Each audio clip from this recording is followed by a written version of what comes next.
Oh, welcome to Afifthofjack Gaming, where we're talking about X-Men 97. Oh man, what do I got a doozy for you? Let's dive right into the topic of choice today. So what is X-Men 97?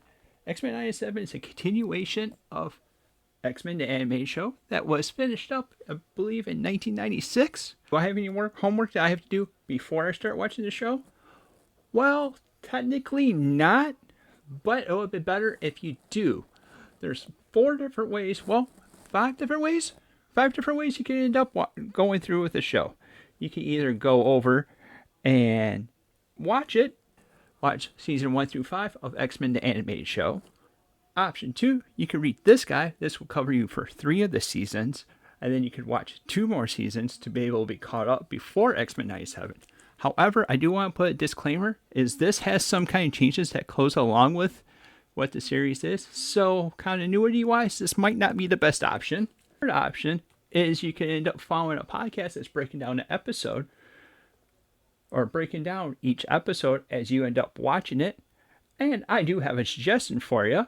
Good source for that will be Marvel Alliance. That's part of the Geek Network. And they actually end up breaking down each different episode and spoilers and stuff that you wouldn't normally see that will be along with it. It's also very in-depth and very educational way, so you can end up using it. Big thanks to you guys over there for letting me give you a nod over there for another possible avenue. I'll also have a link in the description to their podcast. The fourth option is you also can end up going over and watching it with a friend that knows stuff that ends up breaking down each events that ended up going over. I kind of did that with my kid where we watched an episode and we paused before we went over to watch the next episode, and we got to see what he had any questions about. I was able to answer any of the questions he had to go along. So that's another fun way of doing it. Or you can do the fifth and the final method is just watch it. Just watch it, not worry about the lore background. And if it's something you want to end up getting into, you can end up watching it after that. But I would strongly suggest actually doing the legwork to be able to pick up on the subtle links that they have or call outs that they have throughout the entire show, or going over watching it with another podcast, play that episode after you end up watching the episode and seeing their breakdown of that. What is something that was continued on with this series that came over from the first one to the second one? Well, that's a great question, because there was a bunch of voice actors that actually came back to return for their roles that was in this series. Let me grab my list here. The voice actors that returned was Cal Dodd, who played Wolverine in the previous, that's still Wolverine. Rogue is also voiced by her voice actress of Lenore Zan, who's, I believe, up for an award as well. Our Blue Friend Beast has been returned with the voice of George Buzza. Alison Seeley Smith brings the forecast with Storm. I want to say it looks like that Mr. Sinister was still being played by Christopher Breton. And then we also have some swappings of characters, because we have Chris Potter, who was the original voice actor for Gambit, is now the voice actor for Cable. And then we have Catherine Drisher, who originally voice acted Jean, who is now the voice of Valerie Cooper. And talking about Jean, we ended up having a pretty famous voice actor. If you're into games like Mass Effect or a bunch of other games out there, we have Jennifer Hale. She's the female voice actor for Mass Effect. So she's the female Shepard. However, we do have a couple things that ended up getting jockeyed around, because we have the Magneto voice actor passed away, so that got replaced with Matthew Matterson. Cyclops also ran into the exact same problem. Oh, and we had Adrian who returns to play the religious but the well-loved elf of Nightcrawler. And finally, but not least, we have Jubilee. The original voice actor wanted to end up switching out to someone that's a more Asian descent, and we ended up finding that and the actress Kylie Cho. So what did they add to this series? Well, some characters got power-ups. You'll end up subtly seeing what the power-ups are and how they are. I don't want to be giving out spoilers. You'll just have to stay tuned to be able to see that. The person that voiced previously on X-Men has now swapped to where that's going to be the person that's going to be the most impacted by that episode. So once you get to know the voice people, pay attention because you'll be able to see who is going to be deeply impacted with it. The intro changes throughout the series for the most part. You end up having flashbacks to what happened in the original animated show, as well as the heroes drop in and drop out of the intro as well. What is different from X-Men 97 with X-Men, the animated show? Well, there's a few things that were a bit different. The style, however, they tried getting as close as they could to the original style with the update. You still have the similar theme song as well as you can be telling. X-Men 97 is a touch longer compared to X-Men the animated show.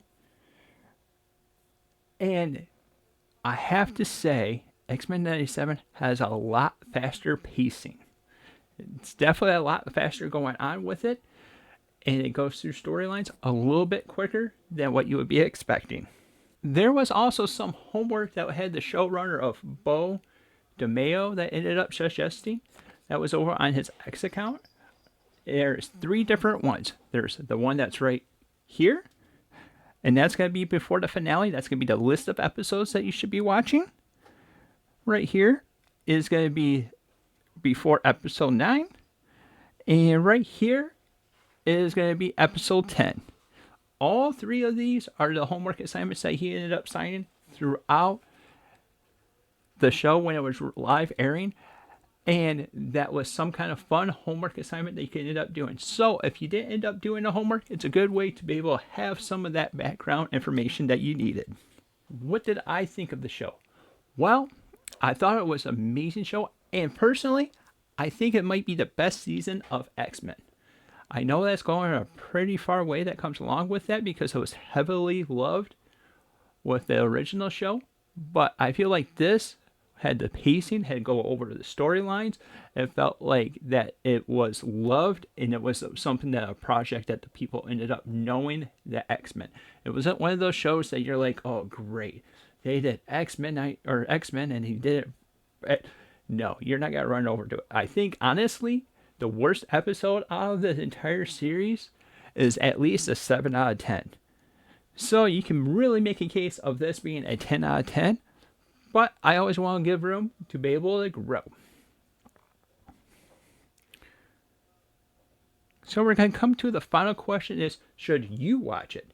I'm going to say, heck yeah, you should end up watching this. This is definitely a show that you should end up watching. Rather you do the homework or you don't do the homework, this is something that you need to be watching because it's a lovely show. And it's one of those shows that you don't want to be missing. Now, since I was planning on doing this, I picked up a package from our channel affiliate, Organic Price Books, over at their Whatnot Damage Sale. That's perfectly going to be tying into that. So we're going to crack this open over on the stream. Hence, X-Men 97 review video. And that's what this is we're reviewing X-Men 97. And crack this open and see what we have inside.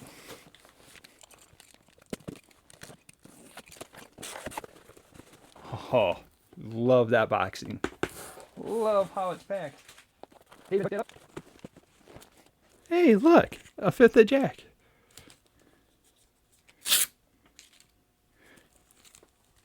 That's right, we picked up the Uncanny X-Men Volume 1. Got a nice deal over off their Whatnot sale. I believe this is the standard cover. And, well, I guess I could try finding the direct market cover. I'll toss that right over here. But it's a nice solid way to start the X-Men because it has all the X-Men that we come to love. Or if you're looking for any kind of X-Men books, go over to organicpricebooks.com. use the code Afifthofjack, all spelled out.